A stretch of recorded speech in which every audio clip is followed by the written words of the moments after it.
My name is Jackie Nalpant. I'm a booking agent at Monterey Peninsula Artists. We're here in Austin at South by Southwest 2006. Booking agent basically finds live gigs for artists to play, where to play, how much they get paid, and tries to get them into like-minded shows with other artists that they either are comparable to, and just tries to keep progressing them into better venues and better clubs and better community, really. You never know. I think if you have the standard rule, it used to be that you'd have to get into a bigger agency, you would have to have a manager and a label and some sort of a draw within a 3-state radius. Like if you're from New York, you should be able to draw in Boston and Philly and New York. And there's smaller levels of booking agents that'll help you get there. But the paradigm has completely shifted as labels are kind of becoming irrelevant and radio doesn't exist and everything is moving toward live. That's where people are mostly making their money now, is through live performance and through the internet as more of a tool for publicity and to sell your music. So I have bands that can sell 1,200, 2,000 tickets and bands that can sell 4. It all depends on the talent, really, I think. Oh yeah, every day I get either emails or phone calls. It's harder to get a booking agent now than it is to get a record deal because people don't buy records anymore. They buy music that isn't on any sort of vehicle anymore. So the labels are all scrambling to figure out how this new industry works. And the one thing that people do is they still buy tickets. They get music for free. Kids don't go to record shops, but they still go see shows. And how they're finding out about shows and bands they want to like has nothing to do with the label, has nothing to do with radio. It's all a lot of the power of Pitchfork is insane.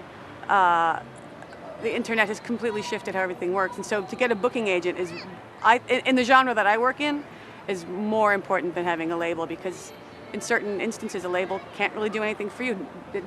If you're an artist, you have music, and that's what kids want. They don't want a record anymore. No need for it. It doesn't exist. Yeah, I worked for a company called Manage This in New York in the 90s. We managed, Janet Billig owned the company. She had started at Gold Mountain. She worked for Nirvana. She managed the Pumpkins.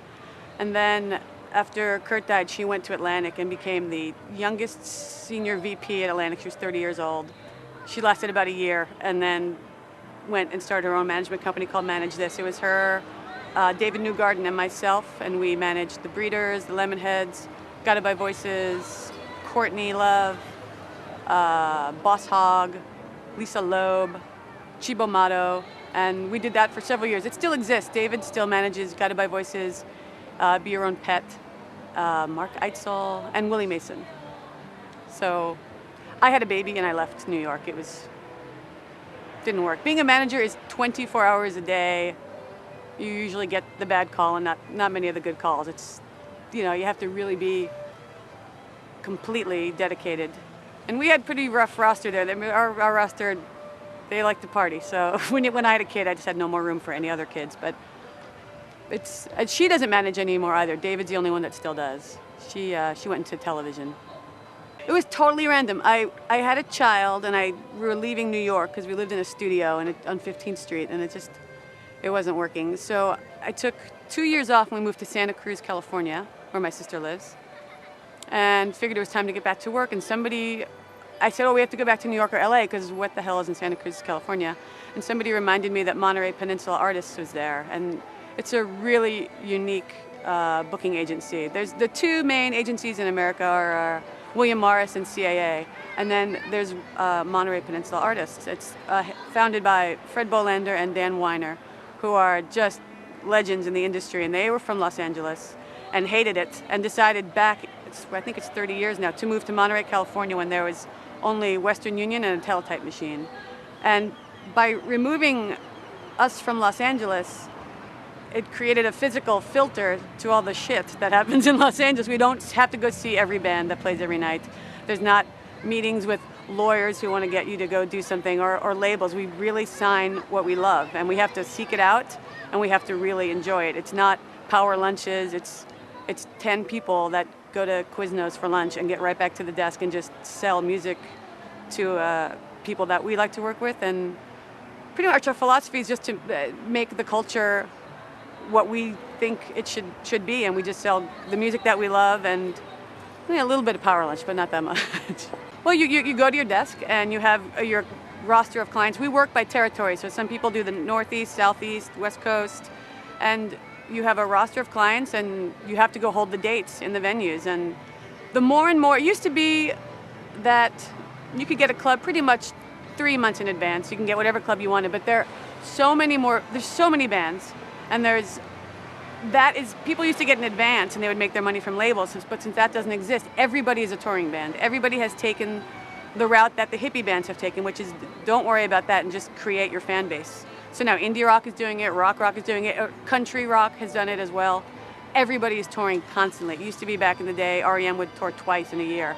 People tour 4 times a year on the same cycle.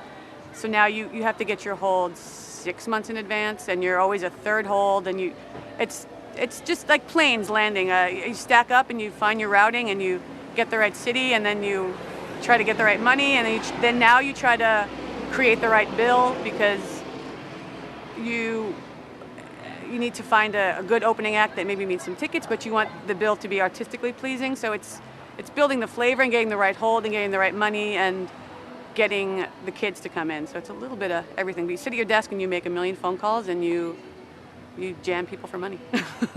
There's different routes. There's most agents at the bigger ones will get a tip from a label or a lawyer or promoters. I usually get mine from promoters, or some of my most successful bands I get from tips from other musicians. Like I have a band called Ambulance who are really picky, and I put someone on an opening act that a promoter said, oh, you should put them on, and it was clap your hands, say yeah, and the next day Ambulance said, oh, that band was great, and they don't like anything. So then I thought, okay, well, Marcus is sort of a filter. He's a snob music filter like myself, and found the manager, and then they had nothing. They've only played about 5 times. So I sort of go by what other people say. I do open CDs that come in the mail, and then you just start get your own mojo, and people start hearing. If you do a good job and you're earnest and you work hard, people start sending things to you. And I don't seek out stuff too much. I sort of just see what comes my way and keep my ears open. And I go to MySpace all the time on a tip. A band I have called Tapes and Tapes that are really popular was a tip from a woman at Capitol Records who knew it wasn't going to work for them, but she said go to MySpace. And there's another band right now called Cold War Kids that was a complete MySpace tip that are fantastic, from Los Angeles. Other people do it different ways. They have a different filter. I sort of use my own filter, if that makes sense. I've come for a million years. It's sort of like the indie rock Mardi Gras. I love it. It's my favorite festival. Musically, every band pretty much blows because the sound is terrible and you have never seen that back line before. So it's tricky if you're really coming here to showcase, it's a tricky situation because you don't know what you're going to get. But sometimes, like we saw Elvis Perkins last night, it was the perfect showcase. Sound was good, the people were there, but for most bands, it's not so great. But I think South by Southwest has a real sense of community, and you get a chance to see 15 minutes of a band that, especially where I live, I'm not going to go to LA on a plane for every single band. So you get to see a lot of things you've been reading about or hearing about. And everybody's pretty much in a good mood. All the English are here, and they're so happy to be here because it's warm and the dollar is great for them. And you get to see people that you only talk to on the phone for a while. There's the guys from Wichita and V2 and Heavenly. Everyone's in a good mood to be here, and they're really looking to sign people. And if your little posse of people are all in a good mood there, what are you going to go see? And everyone's positive, and they all want to see something. And it's not like in New York or LA where people are standing with their arms folded and prove to me what you have. It's more like, I really want it like this. And it gets better every year. It's getting more and more crowded, but every year you always come away with something or just really good meetings with everybody in a great mood. Just trust your filter and like what you like and be passion, I think, is stronger than any connection or any work skill. Just be passionate and work hard. And I think it's weird because in management you give yourself completely, and you're responsible for everything, and you talk to the artist all the time, and you talk to the label all the time, and you talk to your publicist, and you're really integrated. And as booking agents, when I started it's very removed. It's sort of like a salesman. You're talking to the promoters and you talk to the manager. And I never liked the distance between that and the artist because that's why I do what I do.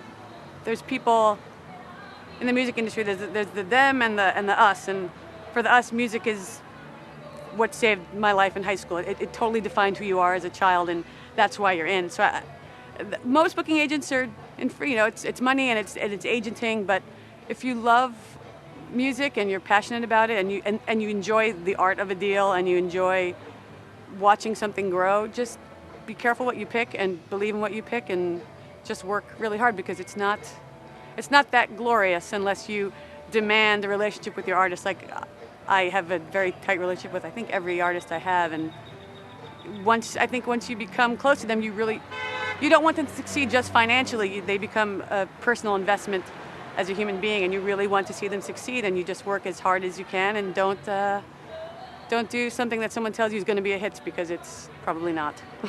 Every day I think, mother effer. I'm so lucky to sit at this desk, and I'm so lucky to deal with every client I have, and I could be, working at a gas station but for the grace of God, I don't, and I can't believe that I do, and it has done wonders for every part of my soul. I can't imagine doing another job, and recommend it highly to anyone that can do it. And anybody can do it. I started at a bar when I was 16. I worked at Danceteria, and you're just in the right place at the right time. And like I said, if people see passion and commitment and a filter where you're just not like, I love everything.